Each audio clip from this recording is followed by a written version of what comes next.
guys, it's Sierra, your host, Hi, it's Joanna, your co-host. and you're listening to the Color of Home podcast.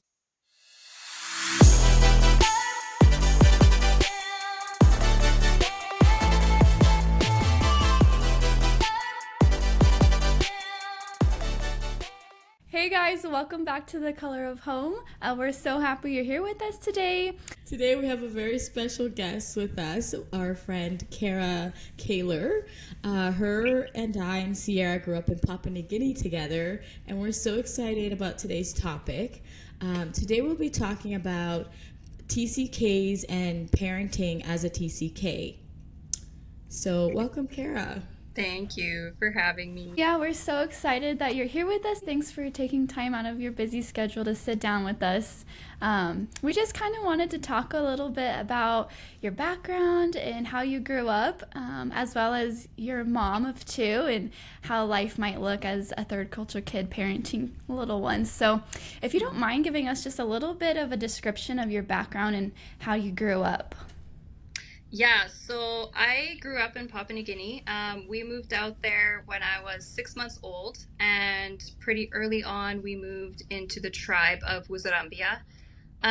So I spent my, preschool and elementary years in the tribe of Wuzarambia with like a few trips back to Canada in between.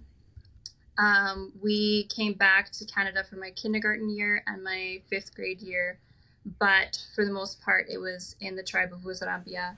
And to me, that was like the perfect childhood. Like, it was very idyllic.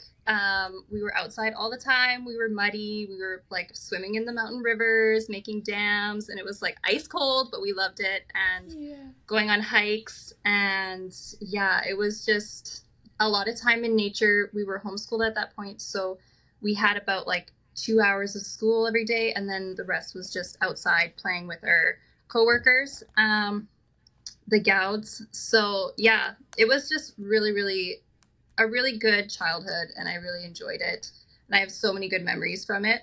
And then after my sixth grade year, towards the end of it, my dad couldn't get any further with the language in the tribe, because he was supposed to be like translating the Bible into the tribal language, and it's one of the most complicated languages. So he wasn't able to get any further with the language, so the leadership came into the tribe and told him that they would like him to go to leadership instead of working in the tribe. And it actually came at a good timing, because at that point, being in the tribe, I wasn't really a child anymore, and neither were my tribal friends. They were getting married at that point and having babies. So it was like, I felt very odd at that point in the tribe. But we moved out. We moved to Subega. And then I started going to Numanoy Christian Academy. And I went there from 7th grade. And 9th grade was back in Canada. But then the rest of high school years were at Numanoy Christian Academy. And I graduated from that school. So yeah, that was my childhood in a nutshell.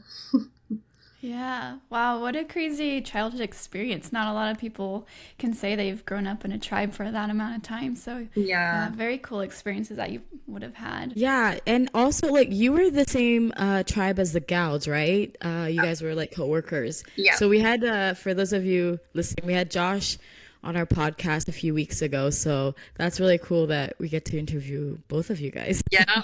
Yeah, we had lots of fun together as kids. Yes. Yeah, I visited your tribe like you guys weren't in there at that time, but I remember because it was such a mountainous area. Anywhere you wanted to go, it was either straight up or straight down. Yeah. And I was not fit. I was like, this is rough. And I wondered like how my parents did it with little kids, because like from a young age we were walking everywhere. Like they had carriers and stuff, but for the most part we were walking everywhere as soon as we were able to walk. So like we were very healthy, strong kids. Yeah, Yeah, that's it's crazy. I couldn't imagine doing that with my kids now. I mean, I get stressed out taking them to the zoo, so I'm like hiking through the jungle with them, that's another story. I know, exactly. Yeah. And we literally lived Crazy. on the side of a mountain. Like there was a dormant volcano on the other side of the Oh valley, and yeah. it was just like it was so beautiful. The view from our Mm. back deck was just breathtaking. Yeah. I forgot about the volcano. I remember being worried at night that like I was gonna get blown It's up. gonna erupt. Oh shoot. I remember that being scared. That would be scary. But it wasn't active, you said? It wasn't active. Like occasionally there would be a little smoke coming from it, but it hadn't erupted in like 100 years or something. I don't. That's Oh. don't quote me on that, but Yeah, yeah. So it's Yeah. about time to erupt, I guess. That's crazy. Okay, so Yeah. you mentioned that you were homeschooled. How was that transition for you? You had a whole nother like layer on top of that being in the tribe, but from being homeschooled and kind of secluded to coming to a mission base where you had to go to school with other kids, how was that transition for you? yeah. So I had been like in public school for my fifth grade year. So then I went to the tribe for my sixth grade year, and then to Numanoid Christian Academy for my seventh grade year. So it was a bunch of different like school Mm. settings in like a short amount of time. It was also like um, I feel like for my fifth grade year, I had zero issues adjusting to public school, but that was also because it was like before puberty. Like, and then Mm. as soon as Mhm. I was like in seventh grade, then like all these insecurities were layered on top of everything. So it was like hard to adjust to a classroom setting. And pretty much my whole high school years, I was so shy and I did not want to talk Mm. in class. Like, that was. That was like my Yeah. worst fear, but um, Right. yeah, so it was an adjustment, but I made some really good friends, Catherine D and Rayleigh, Mm. and just yeah, some really really close friends that to this day like I still communicate with, and like if we ever met up again, then we would just like hit it off right away. It's like they're Yeah. lifelong friends, and those friends definitely made the adjustment a lot easier. Um, and it helped that like Numanoid Christian Academy is small, so there was only like 12 people in our class. Um, Right, yeah. so then it wasn't nearly as intimidating. That's cool. And we were talking about this, I think it was the last podcast or a few episodes ago, about those friends, how just you can not see Yeah. them for years and just pick up right where you left off. So like Joanne and Yeah. Melanie and I like we're best friends to this day and we haven't seen each other for 10 years. We So have not seen yeah, each Yeah. it's other really yet, cool. so Yeah, you just yeah. have that special connection. And Hmm.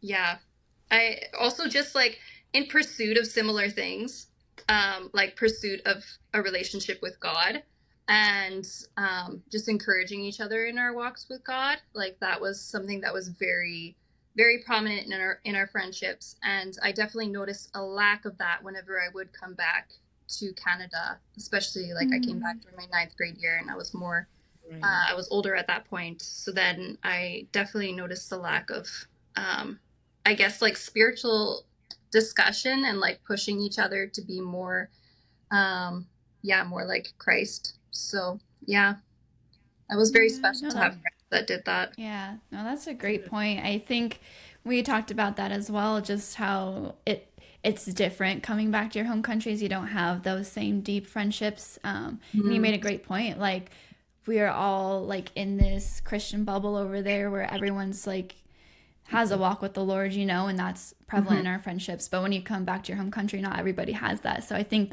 you're exactly right. Like that's what's missing, and you just can't go as deep with some people. So. Yeah, yeah, exactly. When you look back, how did you feel that your environment, how did you feel it shaped like your identity now?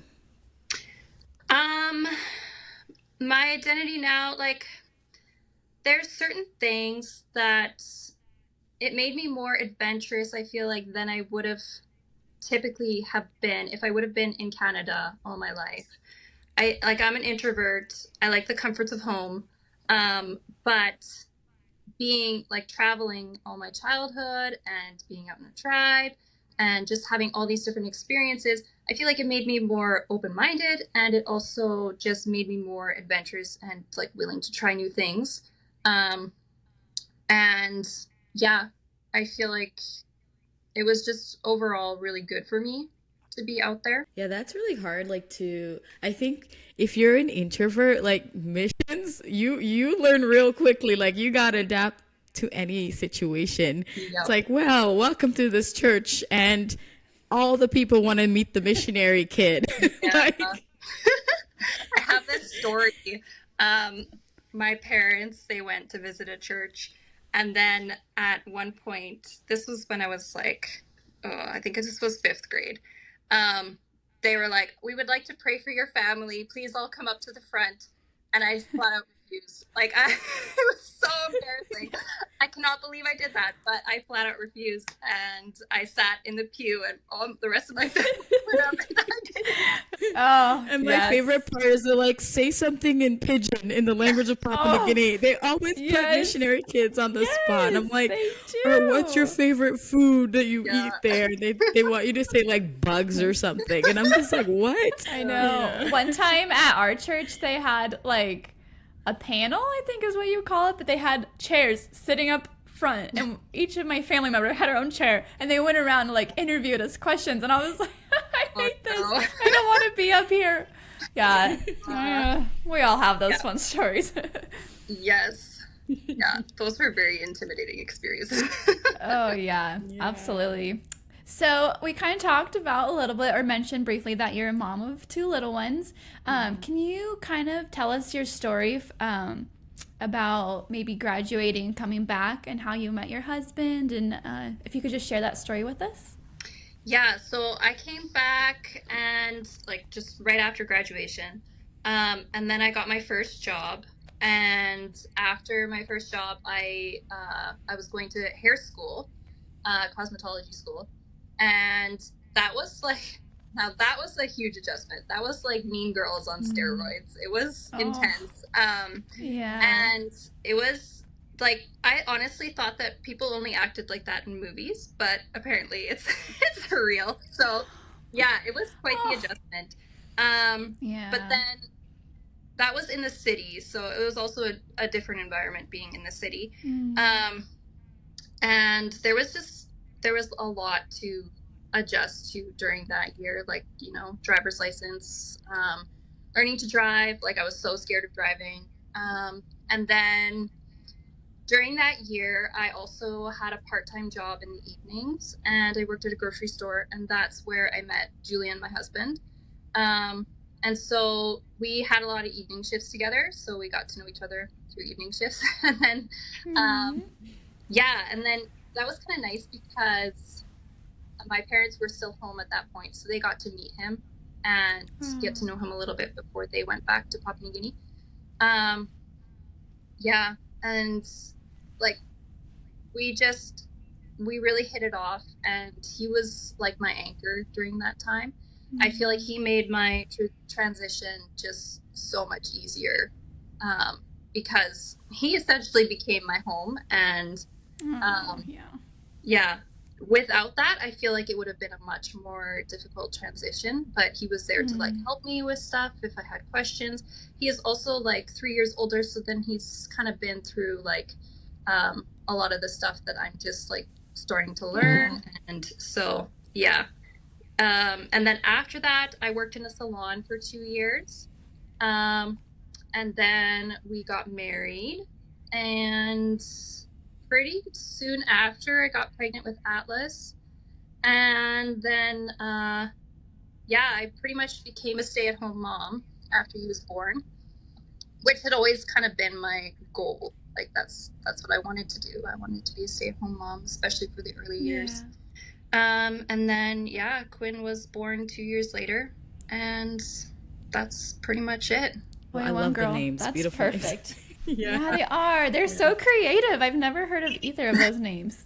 Yeah. Atlas's name was like we really struggled to find names, but Atlas's name is based off of like Greek mythology. So there's the Atlas guy that Oh, holds the sky up or Yeah. whatever. So anyways, and that's then his middle name is Elliot. So his name actually means to lift God on high. So that's his like What? first and middle That's name. so Yeah, cool. That's kind so of really cool. I sweet love name. that. Yeah. Yes. I love that. So, and Yeah. what about Quinn? Does she have any meaning to her name? It's not as cool, but it's like I think it's like wise warrior or something like that. Yeah. No, that's cute too. I Yeah. love it. Oh. So, Kara, as a TC kid, were you ever like worried when you did have kids? Like, was this a discussion that you and your husband talked about? Julian talked about like, okay, like we're gonna have kids, and how are we gonna raise them? Or like, are we gonna like what were you some of that values you wanted to share with them or Yeah. raise them in? Yeah. There's a lot of values that I actually feel like I took from my own childhood. Um, One of them was just the love of outdoors. Like, I feel like we grew up outside, and I just wanted my kids to experience that as well. And there's just so much scope for the imagination outside, and it's just, it makes healthy kids. And I feel like fresh air and dirt are the perfect recipe for kids. So, Yes, Yes. yeah, absolutely. They can go run their energy off instead of being yeah, glued to the screen. yeah, exactly. Yeah. Yeah. Yeah. Um, Yeah, and then also just a strong family dynamic. For my family, like we were very close because of all the transitions that we went through, and me and my Mm-hmm. siblings were very close because of that, and also because we were homeschooled in our early years, so that like we were our friends and we played together lots and stuff. So that's definitely something I value in my own family. Um, and like on that subject, like homeschooling, I probably would not have like considered homeschooling unless my Mm-hmm. parents, like because my parents did it, then I have adopted that into our own family as well. So we have been homeschooling Atlas for his kindergarten year, and we'll be homeschooling him for his first grade year, and we'll just kind of take one year at a time. And it's just cool seeing him and Quinn grow in their friendship. And I mean, there's Mm. tons of fighting all the time, but Yeah. that's pretty Yeah, normal. it happens. It Yeah. happens with Brothers and siblings. sisters. Yep. Yeah. Yeah. No, that's So so cool. I've actually been thinking about homeschooling too. Um, it's just, I feel like that's such a difficult thing because you always hear about, like, well, don't homeschool because they're going to grow up to be weirder, not socialized. But, Yeah. like, I don't know. I don't think that's true. And I think that's also, like, for me, I feel like that's me wanting to be in control. And God's in control of their life, right? Like, if He wants them to grow up a certain way, that's how they're going to grow up. And so just like letting that go and being God's hands, like, that's, as a parent, sometimes difficult to let your kids Yeah. just, Yeah. yeah. Yeah. And like there are very awkward kids in public school too. So it goes like Yep. either way. Like, Yeah. yeah. Yep. I don't think Exactly. that just because kids are homeschooled that they're going to be like super socially awkward. And I mean, there's so many opportunities now. Mm-hmm. Like the community that we live in, there's lots of homeschool opportunities. So, yeah. Yeah. or Yeah. You can get like them in groups and stuff that co-ops they can or. go. Mm-hmm. Yeah, Yeah. co-ops, groups. It's like we Okay. live in like a Bible belt here, so there's lots of people who homeschool. Yeah. And I think at least here you can, once they get to age of like sports and stuff, like they can go do sports through like your local school, like high school or whatever Yeah, that would be. But yeah, yeah. And yeah, that's another thing that I was like thinking about. Just like the slower pace of life that Papua New Guinea had. mm, And like here, there's just so many things that you can plug into. Like there is sports, there is mm-hmm. um yeah, there's just like groups, there's school, and then if you are in school all day and then you do sports after school, like lots of people are incredibly busy. And I feel like in Mm-hmm. PNG, um, the PNG people just they have a slower pace of life. And I think Yeah. that's a very beautiful thing, to Yeah. not have to just rush everywhere all the time. Um, Mm-hmm. and also just to kind of protect your kid's childhood as well, like not to fill it with every last little thing that you can think of. So, yeah. Yeah. Oh, that's such a good point. You said that so beautifully. Like Papua New Guinea, that is one thing that they do so well is they just go with the flow and life is, Yeah. slow and laid back and Yeah. we were kind of we I don't PNG know if you time. Yeah, P&G time. Yep. So, yeah. So, now that your kids are grown up a little bit, do they ever ask questions about how you grew up or where mom grew up, what life was like for you? Are they curious about that at all? They're not really curious yet. We Mm. did like take a trip this last winter to Cuba, and that was kind of like it's not exactly a third world country, but it's like kind of around that. Mm-hmm. So it was kind of cool to be like, okay, I grew up in a tropical country that was kind of like this or whatever. There was more jungle and more mountains, but yeah, like it was a tropical country, and Sure. just kind of showing them even on their globe in their room, like this is where I grew Mm. up, far away over the ocean. And Yeah. yeah, Oh. like they're not like super curious about it yet. I've shown them like pictures from our like photo books and stuff, but yeah, Mm. Hmm. I feel like Was this their first trip outside of Canada, your kids? that as a family, yeah. Yeah, and that's something that was like very important to me is that I want my kids to be travelers and I want them to Yes. learn about new cultures and also just so that they won't be like ignorant of other cultures and third world Mm-hmm. struggles and Mm-hmm. um, also that they can be grateful for the life that they have here in Canada, where we have like good health care and we are rich by the standards of the world. Like, and I feel like there's so much to be said, like, for growing up in a third world country. It just makes you realize how much we have here, and we should be so grateful for that. And just also, it makes me more aware of like materialism as well. Like it's so easy to get caught up in materialism. There's tons of Mm-hmm. box stores, there's advertisements here. Whereas in PNG we didn't have that kind of stuff. Like we didn't have a big box store. We couldn't go like clothes shopping except for secondhand clothes shopping. Right. So just like finding a balance between like being too materialistic and Mm. also like being too frugal. But yeah, just yeah, focusing Yeah. on the good things that we do have. Right. Oh, that's a great point. I don't know about you guys, but like that's something like I personally feel like I struggled with. Like coming back was the materialistic things. Like I love clothes, I love fashion. So for me coming back, it's like this whole new world, right? Like oh, like look at all Yeah. this stuff. But then you do like you look back and you think in the back of your mind like where you were and like what they don't have and what we used to not have and yeah like you said like it's just finding that good balance because it's not bad to have things but it's also like it Hmm. can be overbearing at times as well like so Yeah.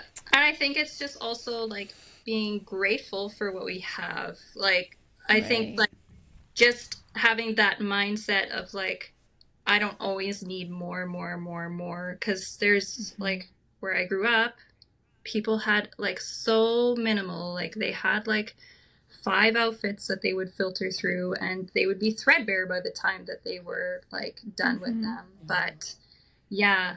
Um, and yeah, we just have so much here. So yeah. And my kids, like, anytime they don't finish their food, I'm like, you better eat that. There's kids that would. And I'm like, it's true. This, like, I've seen it. There's a kid that would Yeah. eat that for you. So you better eat that. Yep. Is there any advice you would give to former TCKs who are maybe just starting this parenting journey or have been parents for a while and or might be struggling in an area? Yeah, I feel like uh and my mom has said this too. Kids bridge cultural gaps. So when she was in the tribe and she had kids, then she felt like she could connect better with the ladies in the tribe. And I feel Mm, like the same applies for TCKs and people who do not feel like they are comfortable in their own country.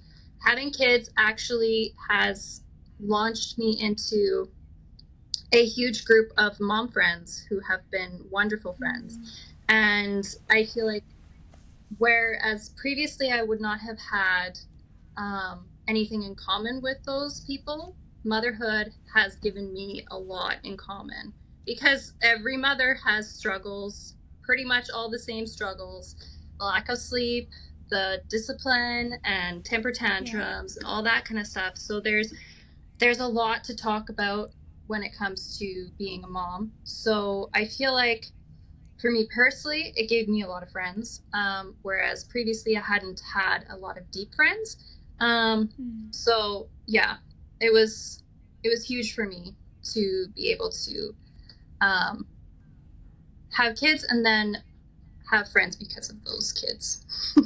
Yeah. Oh, that was great. Yeah, kids definitely open up like a whole new door to becoming people's friend because Yeah, I got involved in like a little group too here and I didn't have a lot of friends to begin with and then yeah, right after I had kids like it just that's like your way to like kind of weasel into the friend group that's maybe already a yeah, group. So, yeah, yeah. exactly. And I mean, like, your kids are often like more outgoing than you are, and they'll be like, "Hi" to people that Yeah. you haven't Yes. talked to before, and you're Like, like, okay, here "Oh, we okay, go. I talk to this Now person." you're forced. Yeah, it's like now you're Now forced you to have talk to to. them. Yeah, Yeah. and like I connected Yes. with my neighbor at the playground where we had kind of like seen each other. Like, she's a little bit down the street. We kind of like seen each Mm. other and not really ever talked. But then we went to the playground, and her kids were at the playground, and then it was like, then it, yeah, we became friends because of that. So Oh, yeah, that's so cool. I that love was really that. cool. Yeah. Yeah. And I think also just like as you're raising your kids, and if you feel like you still don't feel at home in your home country, I always cling to the hope of this world is not our home. And so, whether or not you feel at home in Papua New Guinea or in Canada or wherever, the end goal is that this isn't our home and that God is preparing a place for us, or Jesus is preparing a place for us. Um, and I have a Bible verse that goes along with that. It says, Hebrews 13:14 says, "For this world is not our home, and we are looking forward to our everlasting home in heaven." And then Philippians 3:20, "But our citizenship is in heaven, and from it we await a Savior, the Lord Jesus Christ." So I feel like those are very comforting verses as you're transitioning or as you're struggling with finding peace where you're at. I think, yeah, this world isn't our home. So one day we're going to feel fully accepted and fully at peace with where we are. And that's going to be when we're in heaven. And I think that's just something that we can all cling to. Yeah, thank goodness this world isn't our home because I'm like, my goodness, I don't know. I know. Sometimes life just isn't lifing the way you want it, and you're like, Yeah. man, thank goodness there's something to look forward to in heaven. Yes. So, I have a question for you. So, like, how do you manage raising kids, and like, how do you find time for yourself, time for your husband? Like, do you guys have like a routine that you guys stick to, or what's the dynamic there? Yeah, so little kids, especially little kids, take up a lot of your time. But we have pretty much ever since the kids were 4 months old, put them to bed at 7 o'clock. And so now that they're Yes. older, they do play in their rooms from like 7 till 8. My son has like audiobooks, and so then they will do their stuff in their rooms. And then me and my husband, we get our alone time and we get a break and time to wind down. And so then we have pretty much from 7 o'clock till 10 o'clock to just kind of like do our own thing. Um, and then also just like having my parents here in Canada has been so helpful because um, my parents came back a while ago. It was 7 years, no, 5 years ago. Yeah, 5 years ago. Um, and now they're back permanently. So having them like 15 minutes away from me, I can go drop off my kids if I need some alone time. Um, and my kids just love going there. So that's been super helpful. So if you can find like community people to help you with your kids, then I think that's also, yeah, super beneficial. Oh, that's awesome. Yeah, your parents are the best. Yeah, Kara's parents, if you've not met them, you need to go meet Terry and Rosie Bandman. They're the best. They're seriously so kind. Yeah. Yeah, so that's really cool that, like, I mean, your kids are gonna have a blast with them. Like, they're such great people. So, Yeah, my yeah. daughter says to me today, she's like, "Mom, I want to go to Grandma and Grandpa's house because I don't like you." Oh, Okay. no. You're like, Oh well, no. that was a little bit offensive, child. That's funny. It's okay. My kids have said things like that plenty of Yeah. times. Oh yeah. Yeah. It's because they get candy and sugar. The grandparents load them up. Yes, but I That's have a lot of great. respect for my parents, and they've taught me so Mm. much, and I've learned a lot about parenting from my parents. And my mom always quotes me a verse from Galatians, and she says, "Do not grow weary in doing good, for in due time you will reap the harvest if you don't give up." So Oh, that's like, don't grow weary in doing good for your kids and teaching right. them about God as well. Yeah. You have to be so proactive in that aspect. Yeah. And sometimes it is. It's hard to not grow weary because, man, like there's just days that you're just tired and you're tired of saying the same thing over and over, but it's like, don't grow Hmm. weary. Yeah. Like it'll pay off in the future. So, Yeah. yeah, no, that's great. I was actually listening to a podcast with Sadie Robertson. I don't know if you guys listen to her or not, I've but heard of her. Yeah. yeah, she was doing one with her mom, and they had some really good advice. They were saying that, like, I don't know if you feel this way as a mom, but I always feel super guilty, like, leaving to go, like, even if it's just like a 2 day trip, like, with my husband, if my kids, they'll even be with my parents, but you just feel so guilty that you're like, you're taking time for yourself and leaving them. Yeah. But they made a good point about that you need that time for yourself to re-energize yourself so that way you can come back and be a better mom for them, Yeah. because if you're just pouring out and giving to your kids, like you're eventually going to be drained, and then you're just going to be short and snappy with them when maybe you don't want to be. You need that time away to just refresh yourself and take a little break so you can come back and be a better mom for them. So it's hard Yeah. not to feel guilty, but Yes. Yeah. And also, I think it's very important to just, even when you have kids, it feels like your marriage is not at the forefront. But I think it mm, is still very important to put your marriage at the forefront because your marriage is what is going to, like, what your kids are watching, right? And so yeah, if you are pouring love into your husband and your husband's pouring love into you, then they will see hmm, that and they will, I guess they'll try to mimic that, right?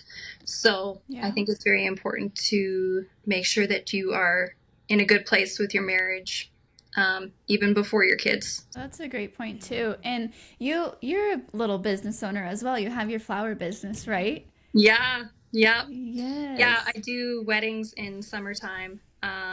So that's like I have 7 weddings this summer, so that's a lot for me, and it's tough to balance it with having kids and with parenting and stuff. Yeah. Because yeah, they don't like babysitters. But Yeah, yeah, but it's exactly. necessary, and Hmm. yeah, I for me it's important to have that creative outlet, and Yeah. to be able to, yeah, create with flowers and do something that I'm very passionate about. Yeah, and it gives me an excuse to grow lots of flowers as well. Do you grow all those flowers? I don't grow all of them. No, Okay, but I grow a girl, fair amount, but not that It's many. so yeah, it's beautiful. Every time on Instagram, I'm like, beautiful. holy cow, this girl. It's so Girl, I know pretty. who I to can't come to when believe I get it. married. Yeah, I call know. me. I'm like, I'm gonna call Kara and be like, hey, what's up? Come Yeah, to Calgary. Yeah, you're Gotta so find the man talented. first. For kids too, like there's like seeing you, like they work for something, like they're watching you and they're like, okay, my mom's like working hard, right? So they have something to strive for as they get older as well. Not yeah, that work should consume all of our time and our thoughts, but they're watching you put in that effort, and then they're gonna want to do the same thing, so I think that's yeah, beneficial for them to see yeah, as well. yeah, exactly. And I mean, occasionally I'll let them help with like a few things, or I'll give them like scraps of flowers, and they can like do their Go flower. play with this dirt pile. Yeah, yeah. Yeah. But I think it's also just, yeah, to create beautiful things and for them to Mm, see like me creating beautiful things. And I think that's just special for them as well. Like Atlas, he'll go and pick dandelions and he'll make me a bouquet and like oh, stuff like that. so So he knows sweet. that like flowers are important to me, and yeah, he just wants Yeah. to um, show love that way as well. And I love because you posted something about dandelions today. I was like, Yeah, yo, every kid does that. yeah, they do. Give their mom the ugliest flowers. No, they're not ugly, but it's like, here, mom, here's this weed. That's funny. Oh, what a little sweetie. That's so sweet. Yeah, He's learning how to treat a woman right. yeah. Yeah. Get her flowers. The other day, I was talking to Sierra, and one of her kids said to her, "Mommy, you look beautiful today." And I was like, "These are like 2-year-old little boys telling their mom she looks beautiful." And I was like, "You guys are doing so something sweet. right." Like honestly, It's That's so sweet. their own little personalities coming out too, you know, like the things that Yeah. you say. It's like, oh, well, I would never taught you that, but that's sweet that you said that. Sometimes not so sweet, but are there any moments where you think like, man, I really wish my kids could have the same upbringing I had? Yeah, I honestly, I do often think about that. And especially when we first had kids, I'm like, oh, I kind of wish that they could have the childhood that I had. But yeah, just kind of like creating a magical childhood for them here has been like important for me. But yeah, and like when I think back on like Numenoid Christian Academy, not everybody feels like this, but I felt like it was a really good experience, and I appreciated the Bible classes and just stuff like that. And all my friends were just wonderful friends. I definitely like there have been times where I'm like, oh, I wish they could grow up in Papua New Guinea and just experience something similar to what I experienced. But yeah, it's it's also like I feel a little bit torn because I do want that sort of consistency for them. Like being here, they haven't had to move. We haven't even moved houses or anything like that. So Yeah. they haven't had a whole lot of big transitions. And the consistency, like, I feel like it's good for them. I feel like kids are quite malleable. So they, like, even if we would move, they would be able to adjust fairly well, especially at younger ages. But just having family close by, like, that's been so important. Like today, I went and visited my sister. She's like 45 minutes away, but yeah, I go visit her like every other week, and it's so nice having family and having my parents, and just having my parents be able to give me advice, and yeah, and then also just being able to see my sister with her baby, and like as she's learning to parent and stuff like that. So it's just really cool being home and having that family around. And I feel like that would be the hardest part, trying to go like somewhere else. Yeah. If God called us, then we would totally go. Like I would happily go. But we don't feel called to that. So then, yeah, right now we are content where we're at. It's definitely, I also feel like winters are very difficult, but kids, like, my kids love winter. And I'm like, why? But You're like, why? Do we have to go out in the snow? Please no. minus Yes. 40 Oh. Celsius. it takes me, And like, an Canada gets hour. cold. Oh, Yeah. Manitoba worse than Calgary. Like they're bad. Their temperature's terrible there. Yeah, we have like minus 40 for sure. We do not go out. What is that in 40. Fahrenheit? I gotta look it up. I don't know. I'll look it Yeah, up. look, Keep look it talking. up, Sierra. That's like, yeah, it's crazy. But they do go. You guys don't go out in that weather. Yeah, like the coldest we'll go out is like minus 30, and that's normally for like a short amount of time. But it takes like an hour for us to bundle up the kids, and then they go out for 15 minutes. Yeah, I know. And then Yeah. they're like, okay, can I come back inside? Hold on, work for What is it? Yeah, What is it in stay out Fahrenheit? there. It says it's the same. So negative 40 Celsius is negative 40 Fahrenheit. So there must be like a cutoff where it like switches to the same. I don't know. Is your phone broken? I've never heard of this. That is the AI Google telling me this. There we I go. don't know. Somebody correct us if we're wrong. Let us know. That's funny.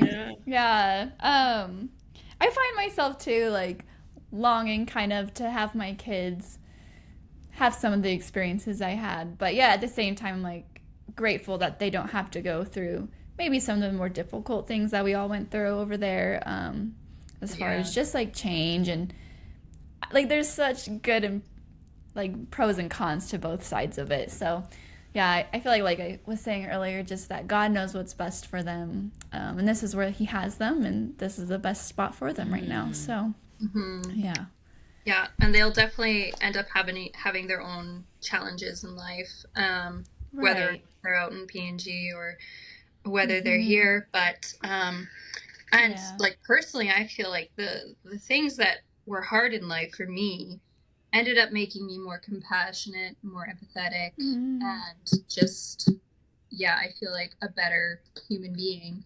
Um, because Yeah. those hard things really do like they just make you feel for other people who are going through the same thing. Have you ever like thought about maybe taking your kids over to Papua New Guinea to visit one day? Has that ever crossed your mind? Yeah, it has. I feel like it would feel so different without my parents being there. Yeah.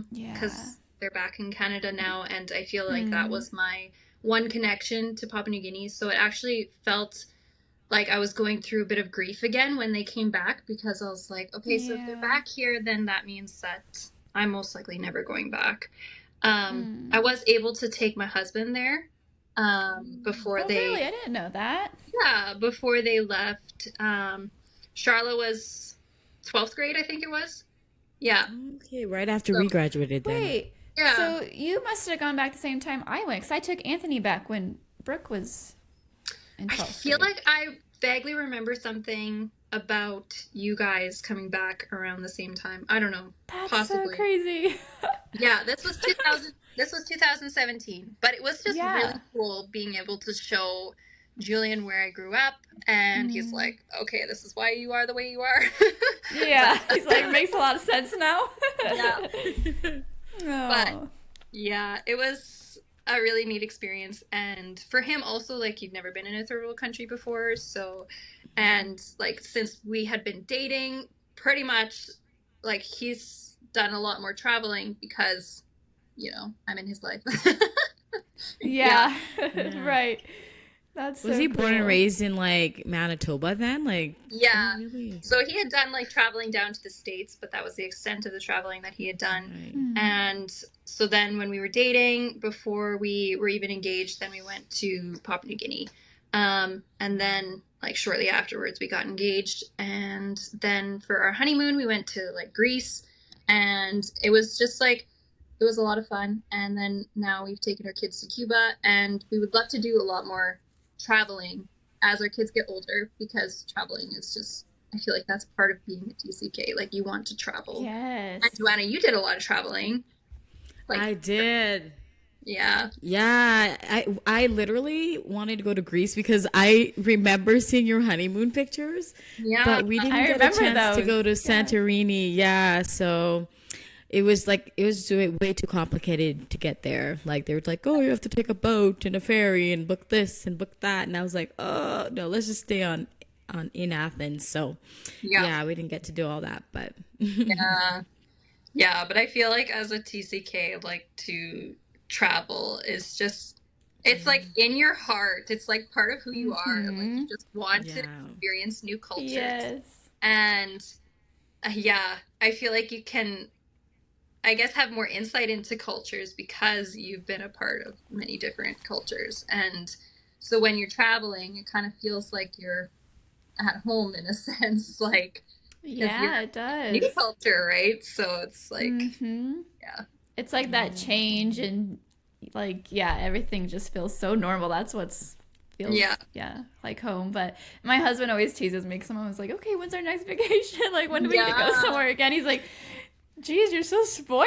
I'm like, "Well, no, it's not that. It's like it's literally just a part of me. Like I'm constantly like so used to going and changing and visiting new places. So yeah, it's yeah, just literally a part of Yeah. us." yeah, yeah. It really is. Yeah. Very lucky in that sense, I think. Hey, Kara, fun question for you. Now that you have kids, is there any embarrassing moments that your kids have like totally embarrassed you in public that you're like, I can't handle this? I would love to hear a story. Okay, one time we were in a grocery store and our kids were like in the cart. And anytime you have your kids close together, does not go well. Because they Yes. start kicking each other. And so then at that point I was like, okay, Atlas, you need to be kind to your sister, like don't be kicking her anymore. And he just like everything just went haywire. So screaming at the top of his lungs, like so loud. And so then I had to take him out. At this point he was actually like bigger, like he was I think 4 years old. So it was like really hard, and I had to carry him and drag him literally out the store because like nothing was like working to calm him Yeah. down. And then we went and sat in the car, but just like that walk through the store and all the people avoiding eye contact, like like nobody wanted to look at me. That was definitely very embarrassing. And you know, like every mom has that happen to her. So you would think people would be understanding, but they're not. They're just like, what's happening? Yeah. Yeah. Yeah. You know, I was in do you guys have Menards in Canada? No. No, it's just like a big like man store. Like we buy wood and lumber and all that stuff. But they also have like a flower section. So I was pushing Ezra through the flower. Ezra's my little one. And I was pushing him through the flower section. And I was like, okay, I was like, we really got to go home. Like, I have to go potty really bad. Like, I need to go home. And he says, like, at the top of his lungs, Mommy, go poopy in the toilet? Like, and he said it like 5 times as loud as he could. I'm like, no, Mommy doesn't have to go poopy. I should go to the bathroom. No. Like, be quiet. Oh, yeah. So they embarrass you. But it's cute. Like, you'll remember those little things forever. So. Yeah. Yeah. They're wild. Both of them have had moments where they have like commented very loudly on other people, or like, Oh, no. like one time Atlas was like, that guy had a really big nose, and I'm like, You're like, that's how God made him, okay? I don't know that child. That's not my child. Oh, I love it. My kids haven't really, not yet, they haven't really commented about people, except one time they did notice that there was a dark-skinned lady in the store, and they pointed that out, but besides that, they haven't really, like, said anything. Maybe so. they're used to seeing me on videos now that they're like, You know what? The cutest thing was they did the other day. So, like, I just leave my microphone here, like, all set up, and I was in the room getting ready, and I, like, look out, and they're both sitting in this chair, and they're like, hi, Joanna. Welcome to our podcast, Joanna. I was like, oh, they're pretending to talk to Joanna. Yeah, it was pretty cute. yeah. How's your mom doing, Kara? Yeah, she's doing pretty good. I mean, she has Parkinson's, so that's like hard on her body, and she has to take meds, which makes her really tired, and gives her something called dyskinesia, where her body is kind of like moving and she can't control it. So that's pretty frustrating for her. But yeah, it is what it is, and she like going through that pain and going through that. Just all the different factors of Parkinson's, like she's just such a testimony for Christ, like her attitude. Absolutely. She does not complain, and it's yeah. You know, my grandma had Parkinson's. Okay. So I kind of know what that looks like, and to watch Yeah. that. So yeah, I'm really sorry. That's tough to see. Yeah. But Yeah. And it's like one of those things. It's like, why does God allow like some of those things to happen to good people who've given up their lives to go serve? You know, like that's. Yeah. I always have those questions, like why? Like that's so sad. My mom, she often talks about how she's excited for her new body in heaven. Like, I mean, everybody gets old eventually, and we all have like our bodies start to fail. So, just to have that hope that we are going to have new bodies and it's going to be better one day, right? Yep. And be in the presence of Jesus. I mean, nothing's better than that. So, yeah, can't wait. Yeah. But, well, Kara, thanks so much for joining us. I appreciate you doing this and just sharing. No problem. Thank you.